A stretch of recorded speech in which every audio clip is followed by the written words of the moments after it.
और खुदा की हजूरी में जाएं और प्रार्थना करते हैं। थैंक यू जीसस फादर, मेरे पिता परमेश्वर। खुदा हम प्रार्थना करते हैं मेरे खुदा प्रभु, आज जितना वचन आप हमें देना चाहते हैं प्रभु जी, ये वचन 100 गुना फल लेकर आए प्रभु जी। ये पढ़ने वाले के और सुनने वाले के हृदय को आज छेद दे मेरे खुदा, और होने दे प्यारे प्रभु जी, ये हमारे जीवन की पट्टियों पर लिख दिया जाए, ताकि जब हम इस वचन को आज सुनकर अपने जीवन में लागू करेंगे तो ये वचन हमारी लाइफ को बदल देगा। मेरे खुदा, हर वो अंधकार की ताकत जो इस वचन के खिलाफ है, हर वो अंधकार की ताकत जो इस वचन को हमारे जीवन से चुराना चाहती है प्रभु जी, तेरी पवित्र आत्मा की आग के द्वारा वो जले और नाश हो जाए। हम मानते हैं खुदा यीशु के नाम। आमीन। Hallelujah, hallelujah. जोर से परमेश्वर की तारीफ करें।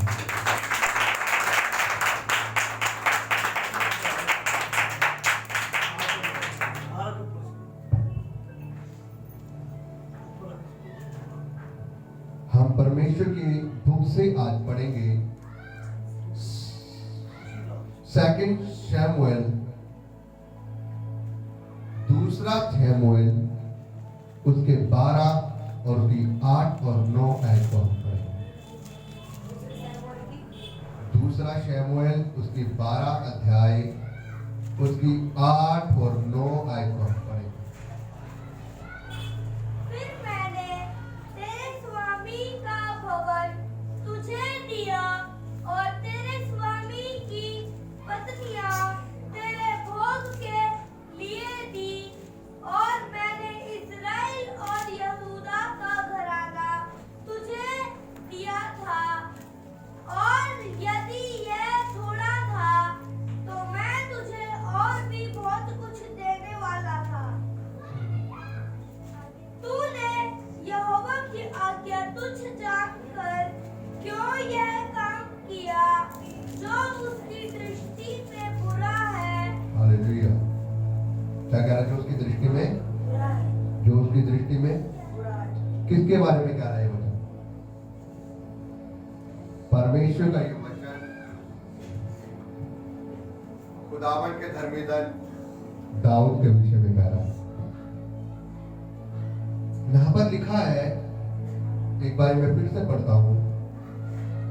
फिर मैंने तेरे स्वामी का भवन तुझे दिया है और तेरे स्वामी की पत्नियां तेरे भोग के लिए दी है, और मैंने इस्राएल और यहूदा का घराना तुझे दिया था, और यदि यह थोड़ा था तो भी मैं तुझे और बहुत कुछ देने वाला था।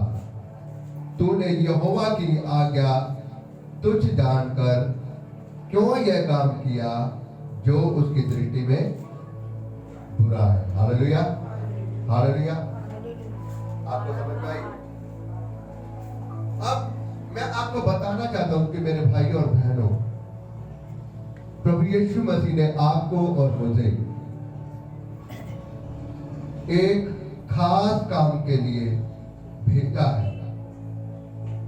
प्रभु यीशु मसीह ने आपको और मुझे इस पृथ्वी पर एक खास काम के लिए भेजा है, और उस काम को करने के लिए हमें उसकी उत्तम इच्छा को,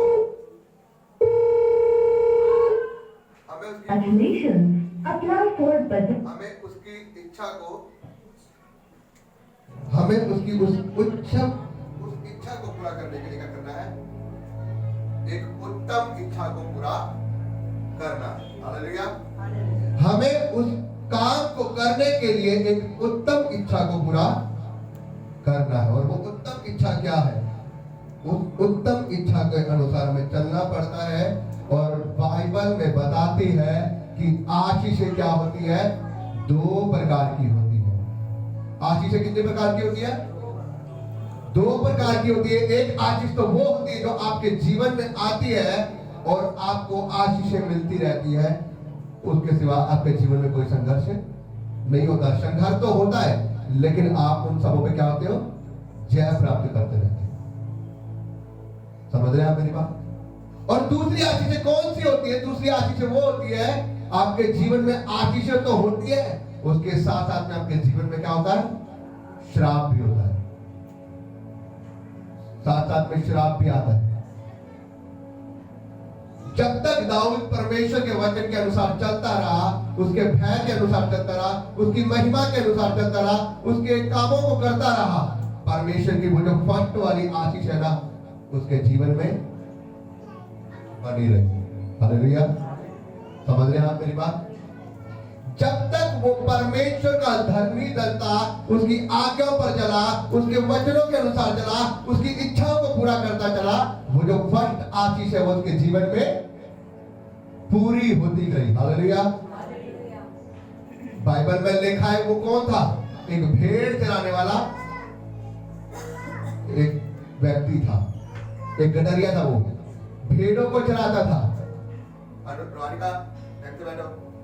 वो एक भेड़ चराने वाला क्या था? गडरिया था।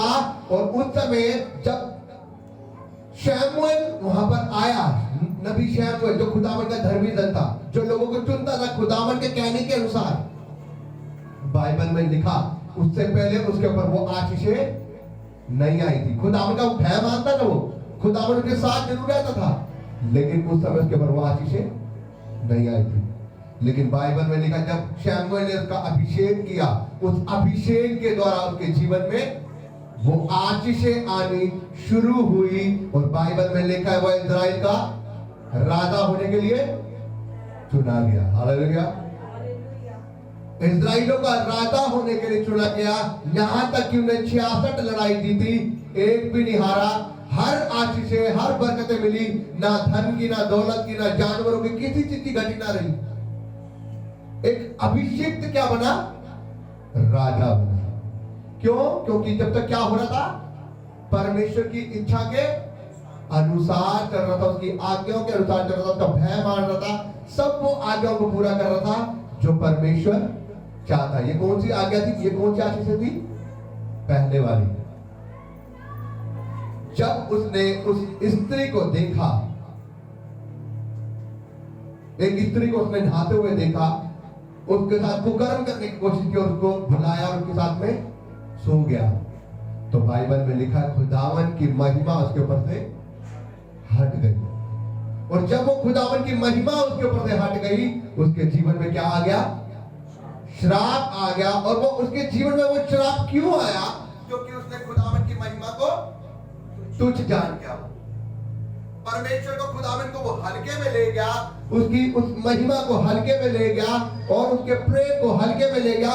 वो उस समय, जिस समय वो स्त्री के साथ सो गया था, पाप कर गया था, वो खुदावन के बारे में भूल गया था वो कि मेरा एक ऐसा खुदावन है जो मेरे से, अगर मेरे इस काम के उसने वो मुझे मना किया है, उसकी ये आज्ञा है तू व्यभिचार ना करना, पाप ना करना, और अगर मैं ये आज्ञा इस काम को कर दूंगा तो मेरा खुदावन मुझसे दूर हो जाएगा। भूल गया था वो समय। क्यों? क्योंकि शैतान ने देखो दाऊद को भी गिरा दिया, उसकी भी बुद्धि को बंद कर दिया। और बाइबल में लिखा उसने उसके साथ में सो गया। उसने ये पाप किया, ये पाप उसने किया और तो क्या किया? उसके घर वाले को भी सेना में आगे भिजवा कर उसको जानबूझकर उसको मरवा दिया, उसको अपनी पत्नी कर दिया। यहां पर क्या लिखा? बाइबल में क्या लिखा हुआ है 10 आज्ञा में? तू किसी और की स्त्री का लालच ना करना। उसने क्या किया? किसी और की स्त्री का लालच किया, उसको उसके घर वाले को मरवा दिया, सेना में युद्ध में आगे भेजकर सबसे फ्रंट में खड़ा कर दिया उसे। और बाइबल में लिखा जब वो मारा गया, उसकी घरवाली को उसने अपनी पत्नी बना दिया। और जब वो उसके साथ में सोया, गलत काम किया, तो लिखा उसके ऊपर श्राप आ गए। खुदावन की महिमा उससे दूर हो गई, उनकी सामर्थ उससे दूर हो गई और वो खुदावन उसको छोड़कर चला गया। उसके बाद उसके जीवन में कौन सी आशीष आई? दूसरे वाली। जो आशीषें तो होती हैं, लेकिन इनके साथ में क्या आता है? श्राप आता है। उसके बाद उसके जीवन में श्राप उत्पन्न हो गए। लिखा वो जो 66 लड़ाई जीती थी उसने, 66 लड़ाई लड़ी, वो 66 की 66 वो जीता। उसमें से क्या हुआ? 67वीं लड़ाई वो पाप करने के द्वारा क्या हो गया? परमेश्वर की महिमा उसके ऊपर उठ गई और वो 67वीं लड़ाई को हार गया। हालेलुया। आप मेरी बात समझ रहे कि नहीं समझ रहे? समझाना चाह रहा परमेश्वर आपको। जब तक वो परमेश्वर की भय के अंदर था, जब तक वो उसकी आज्ञा के अनुसार था, जब तक वो उसकी महिमा में होकर चला, पवित्रता वाला जीवन जिया, परमेश्वर की आशीष उसके बीच में बनी गई। लेकिन जब वो परमेश्वर की महिमा से रहित हो गया, उसने परमेश्वर को हल्के में जाना, उसने परमेश्वर की महिमा को हल्के में जाना, खुदावन का आत्मा उसे छोड़कर चला गया और वो 67 की लड़ाई हार गया। और जहां पर बाइबल में लिखा है, अगर आप इसे आगे पढ़ो तो उस सोने के साथ उसको घरवाली करने के बाद उसको एक पुत्र उत्पन्न हुआ और वो श्राप के कारण वो मर गया। Hallelujah, hallelujah. क्या आप मेरी बात समझे? कुछ कहने का भाव ये है, आप जब तक आप परमेश्वर के भय में होकर चलेंगे, उसकी आज्ञा के अनुसार चलेंगे, उसकी महिमा में होकर चलेंगे, तो वो खुदावन आपको ऊंचा करेगा। वो प्रथम वाली आशीष आपके जीवन में देगा, वो आपको ऊंचा करता जाएगा। लेकिन जब उसने लिखा है कि तुम मेरी आज्ञा के अनुसार चलना, पाप न करना, व्यभिचार न करना, चोरी न करना, पराई स्त्री की, पराई मर्द की कामना न करना, तू किसी का लालच न करना, ना तो किसी के घर का, ना तो किसी की कमाई का, ना तो किसी की स्त्री का, ना तो किसी के मर्द का। अगर आप ऐसा करते हैं तो परमेश्वर की महिमा आपके ऊपर से उड़ जाती है।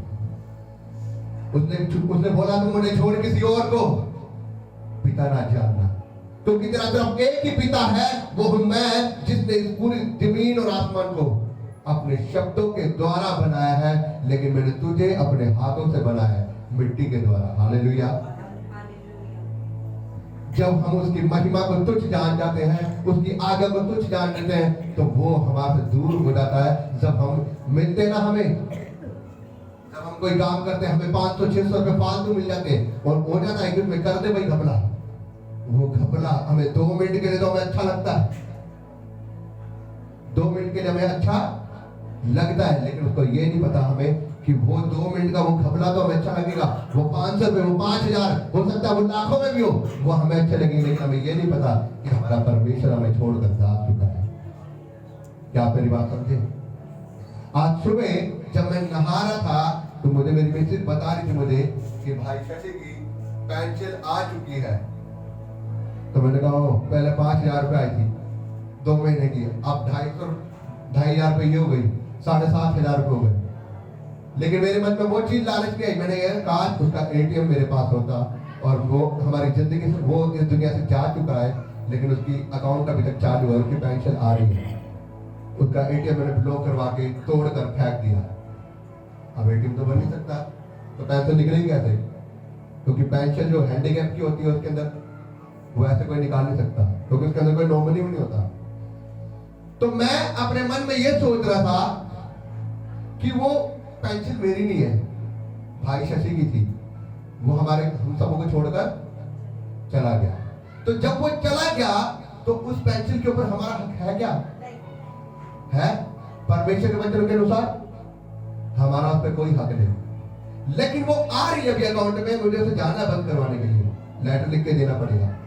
तो मैं अपने मन में, जो मेरी मिसेज ने मुझे ये बताया, तो मैं ये सोच रहा था कि 7,500 हो गए, काश मेरे पास उसका एटीएम होता, मैं उसे निकाल कर गरीबों की हेल्प कर देता।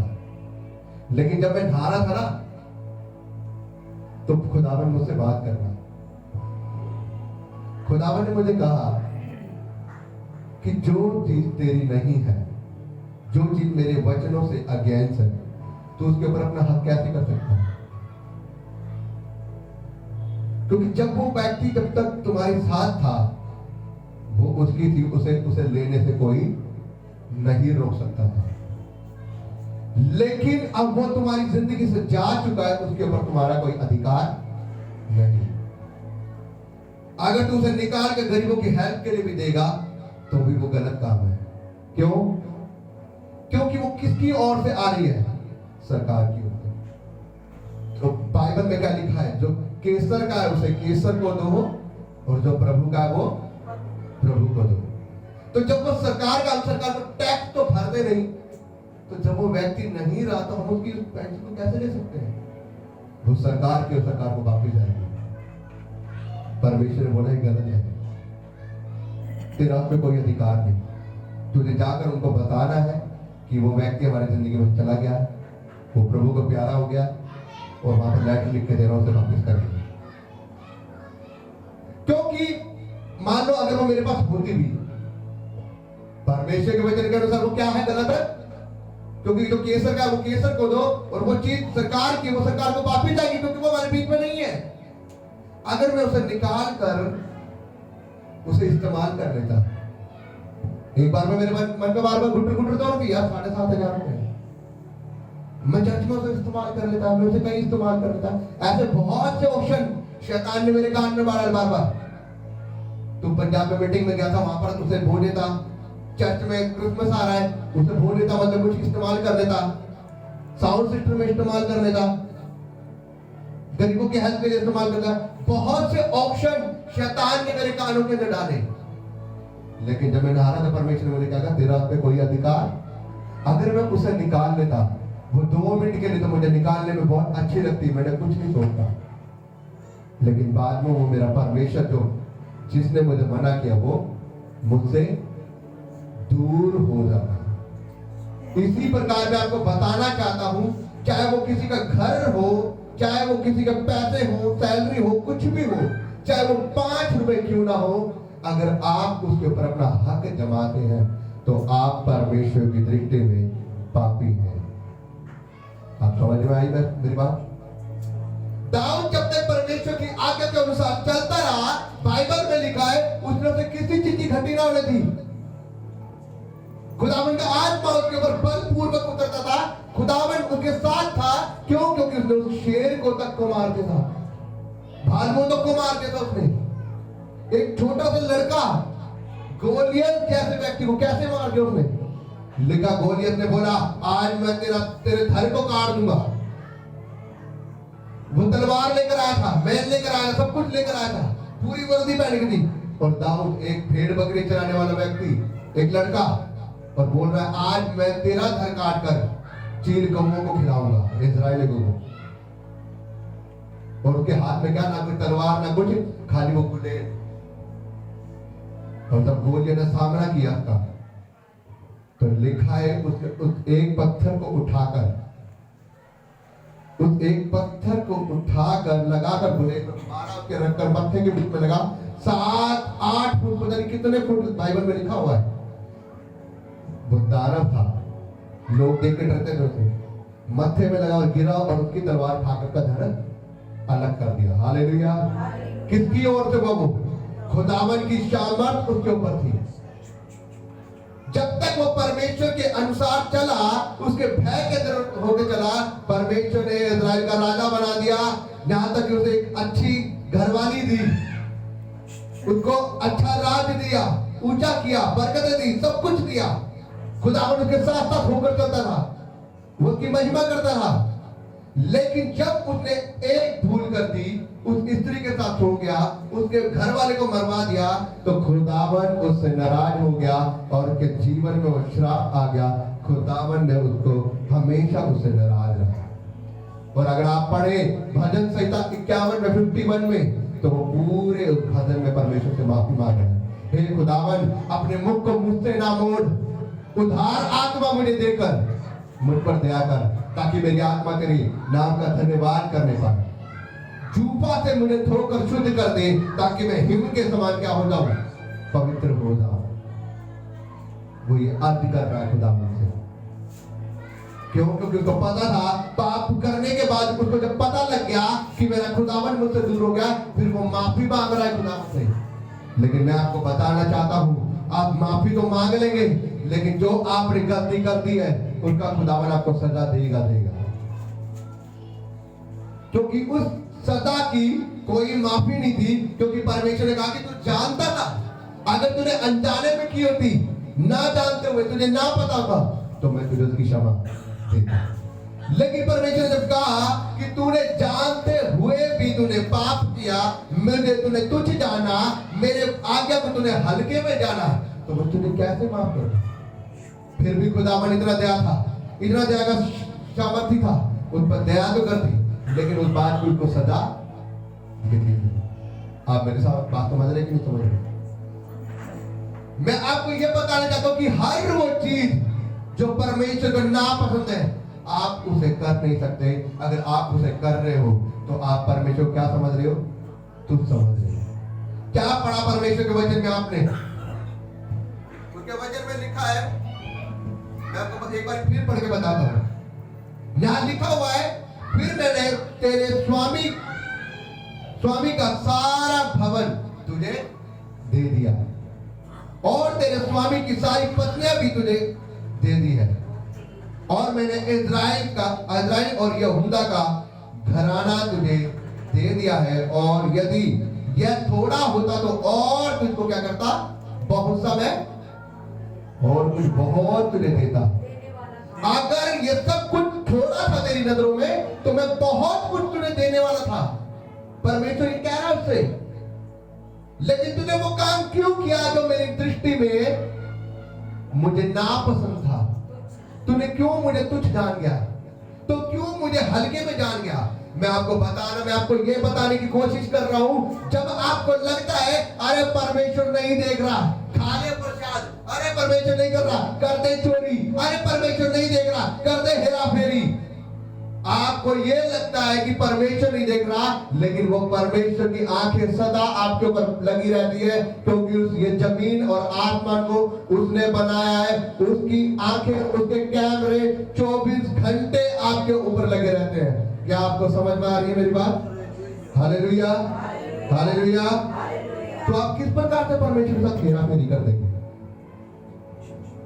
आप मनुष्य को उल्लू बना सकते हो, लेकिन परमेश्वर को नहीं। वो थोड़ी देर का लालच, वो थोड़ी देर का पाप आपको अच्छा लगेगा, लेकिन उसका श्राप जिंदगी भर आपके अंदर लगा रहता है। कई बार होता है ना कि आप कहते हो कि पता नहीं मेरा अच्छा खासा काम चल रहा था, पता नहीं क्या हो गया, रोग लग गई है। अच्छी खासे मेरा बिजनेस चल रहा था, अच्छी खासी मेरी बरकतें थी, लेकिन पता नहीं एकदम से क्या हुआ, किसकी नजर लग गई एकदम से मेरे काम में। अब तो मेरा काम चल ही नहीं रहा, अब तो मेरी बरकतें बंद हो गई। वो किसी की नजर नहीं लगती, आपकी एक गलती आपके जीवन में श्राप को उत्पन्न कर देती है। Hallelujah, hallelujah. क्योंकि परमेश्वर ने कहा कि मैं अपने धर्मी जन को, अगर उसके लिए थोड़ा था तो मैं तुझे और दे देता, और देने पर था मैं तुझे। मैंने तुझे इज़राइल का और यहूदा का सारा घराना मैंने तुझे दे दिया है। तेरी फैक्ट्री में जितना स्टाफ है वो मैंने तेरे अधिकार में कर दिया। इवेंट मैंने तेरे बॉस को भी तेरे अधिकार में कर दिया है। वो तेरी आज्ञा मानेगा और तुझे एतवार को छुट्टी दी जा करेगी कि जा अपने परमेश्वर की महिमा कर। बाइबल में लिखा है, जब मूसा छुड़ाने गया था इस्राएलियों को, मूसा परमेश्वर के भय के अंदर था। क्या लिखा वहां पर? फिरौन क्या कह रहा था? नहीं जाने दूंगा। परमेश्वर उसके मन को अठीला किया। जब आखिरी में, जब उनकी मौत आई, जब आखिरी में पत्नी उसके ऊपर आने लगी, उसने कहा कि मैं पहिलौठों को खत्म कर दूंगा। जब उसने पहिलौठों को खत्म किया तो क्या कर दिया उसने? इज़राइल के उन मिस्रियों के उन सारे लोगों को, यहां तक कि फिरौन को भी हाथों में कर दिया मूसा के। कैसे हुआ? क्योंकि परमेश्वर के भय के अंदर होकर चल रहा था। उसने अपनी कौम को आजाद कराना था। परमेश्वर हर उस चीज को आपके अधीन कर देगा जो आपके खिलाफ है। Hallelujah, hallelujah. वो आपके कामों को खोल देगा यदि आज आपके समझ में आज का वचन आ रहा है। वो आपके बंधनों को खोल देगा यदि आज का वचन आपके समझ में आ रहा है। वो आपके श्रापों को तोड़ देगा यदि आपका वचन आपके समझ में आ रहा है। आप समझ रहे हैं मेरी बात को? वो क्या कहना चाह रहा है? वो कहना चाह रहा है कि वो काम जो मेरी दृष्टि में मुझे नापसंद है, वो तूने क्यों किया? क्यों मेरी दृष्टि में तूने पाप किया?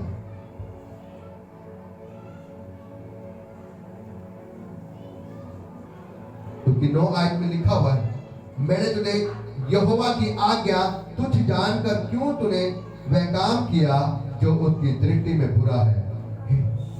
हित्ती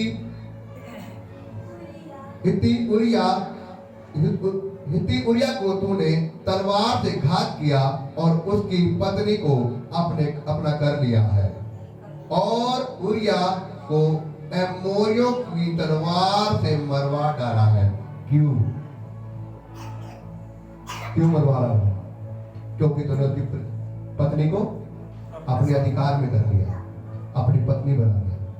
तो तूने मेरी दृष्टि में ये पाप किया और मेरा आत्मा तुझसे अलग हो गया। तो हर वो काम जो परमेश्वर ने मना किया, अगर आप उसे कर रहे हो तो परमेश्वर का आत्मा आपसे अलग हो जाएगा। हालेलुया। तो आपने वो कोई काम नहीं करना जो परमेश्वर की दृष्टि में अपवित्र है। आपने परमेश्वर में बने रहना है। उसने कहा कि मैं तुम्हें आशीष देना चाहता हूं, तुम्हें बरकत देना चाहता हूं। मैं इसलिए नहीं आया कि मैं तुम्हारे जीवन में श्राप उत्पन्न करूं, बल्कि मैं इसलिए आया हूं ताकि तुम्हारे जीवन में जीवन आनंद दूं, बहुतायता का आनंद दूं। मैं तुम्हें श्रापित करने नहीं बल्कि अनंत जीवन देने आया हूं, लेकिन तुम मेरी दृष्टि में पवित्र होकर ठहरो। Hallelujah, hallelujah. वो यहाँ पर कह रहा है कि इसलिए मेरे प्रियो, आज अपने जीवन में परमेश्वर की उस उत्तम योजना को पहचानो जो परमेश्वर ने आपको और मुझे काम करने के लिए भेजा है। हमें उसकी उस उत्तम योजना के अनुसार चलना है। हमें उसकी उत्तम योजना को पहचानना है कि उस परमेश्वर ने आपको और मुझे किस लिए चुना है, ताकि हम उसके यहाँ पर इस पृथ्वी के ऊपर पवित्रताई वाला जीवन जिए। जब हम पवित्रताई वाला जीवन जिएंगे, जब हम उसकी उस उत्तम योजना को पहचानेंगे जो हमें वो देना चाहता है, तो हमारे जीवन में वो पाप नहीं होगा। तो उसकी उत्तम योजना क्या है? क्या है वो उसकी उत्तम इच्छा? कि हम पाप रहित रहे, अपने आप को पवित्र रखें। और जब हम अपने आप को पवित्र रखेंगे तो वो जो पहले वाली आशीष है ना, वो हमारे जीवन में बनी रहेगी। आप समझे?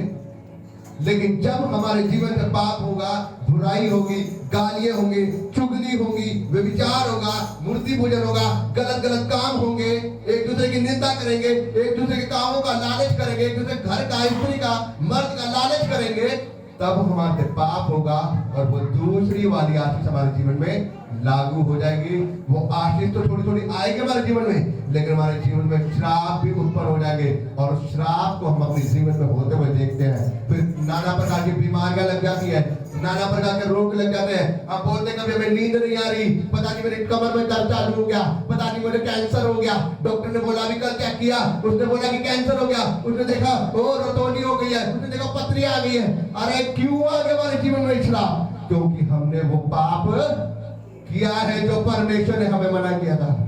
आप मेरी बात समझे? जब हम पाप करते हैं, उसका श्राप हमारी जिंदगी में आता है और वो श्राप हमारी जिंदगी में आने के बाद हमारे जीवन में नाना प्रकार की मुसीबतें आनी शुरू हो जाती है। चाहे वो बीमारी के माध्यम से, कर्जे के माध्यम से, हमारा काम बंद होने के माध्यम से, किसी भी प्रकार से परमेश्वर आपके जीवन में श्राप को एक्टिवेट कर देता है। शैतान आपकी जिंदगी में एंट्री नहीं मार सकता, लेकिन जब हम पाप करते हैं, शैतान जाता है खुदावन के पास और ऑर्डर लेकर हमारी जिंदगी के अंदर एंट्री करता है। हालेलुया।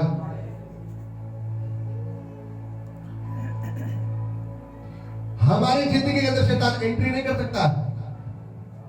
परमेश्वर के पास गया, परमेश्वर ने पूछा कहां से आता है? कह रहा मैं तो इधर उधर डोलते हुए पृथ्वी के ऊपर से आता हूं। उसने बोला तूने मेरे दास अय्यूब को देखा? उसके जैसा पवित्र और धर्मी जन कोई नहीं है। उसने बोला ऐसी कैसी बात है? तूने उसके ऊपर क्या बनाने का? अपना पवित्र घेरा बनाने का। उस पर अपना हाथ उठा के देख मैं अभी उसको दुख दूंगा और वो तेरे मुंह पर तेरी निंदा करेगा। उसने कहा ठीक है, उसकी जान को ना छेड़ना, बाकी सब कुछ तो उसके साथ में कर सकता है। लिखा उसने उसका सब कुछ तबाह कर दिया, उसका सब कुछ बर्बाद कर दिया, उसके बच्चों को मार दिया, घर बार बर्बाद कर दिया, सब कुछ बर्बाद कर दिया, लेकिन उसके विश्वास को ना तोड़ पाया। पूरा जोर लगा, जिसको बीमार भी कर दिया, दुख भी दे दिए, तकलीफ भी कर दी, उसके बच्चे भी मार दिए, इतना अमीर होने के बाद उसको बर्बाद कर दिया, भेड़ बकरी सब कुछ चुरा दिए। लिखा लेकिन उसके विश्वास को तोड़ ना पाया। और जब बाद में रोने लगा ना, तो बोलने लगा मैं इसके विश्वास को कैसे तोड़ूं, कैसे से कमजोर करूं। इवन उसकी घरवाली भी बोलने लगी अरे अब तो तेरा सब कुछ बर्बाद हो गया, अपने परमेश्वर की क्या कर, निंदा कर। उसने कहा जब तक वो मुझे आशीष दे रहा था मैं उसका धन्यवाद कर रहा था, अब क्या दुख आया तो मैं उसकी निंदा करूं? परमेश्वर ने दिया, परमेश्वर ने लिया, परमेश्वर का नाम धन्य हो। हालेलुया। मतलब कि वो परमेश्वर के पास गया शैतान और उससे आज्ञा लेकर अय्यूब की जिंदगी में आया।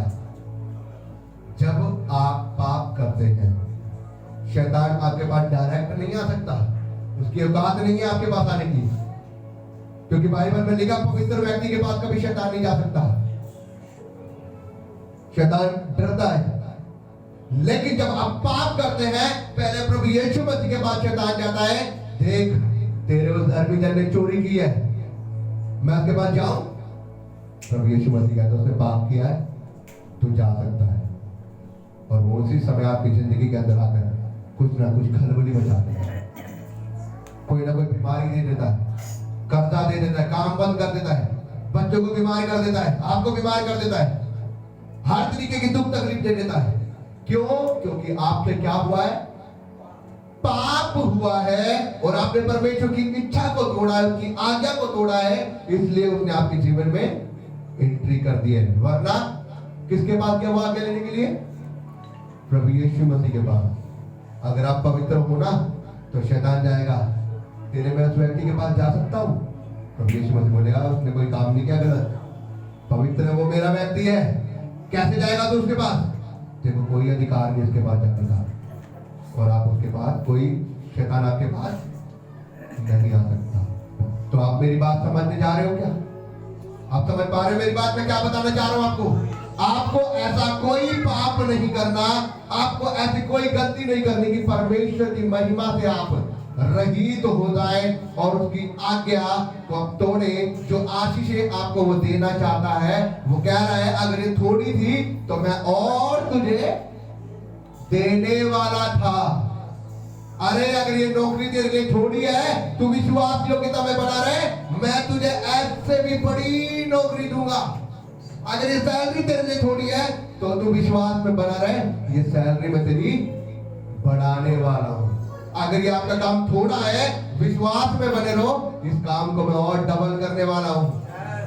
Hallelujah, hallelujah. वो कह रहा है लेकिन विश्वास में बने रहे, पवित्रता में बना रहे। यदि तू विश्वास में अड़ा और खड़ा है, मैं तुझे ऊंचा करने वाला हूं, क्योंकि मैं तेरा परमेश्वर यहोवा हीरे हूं, यहोवा राफा हूं, यहोवा हीरे हूं। Hallelujah, hallelujah.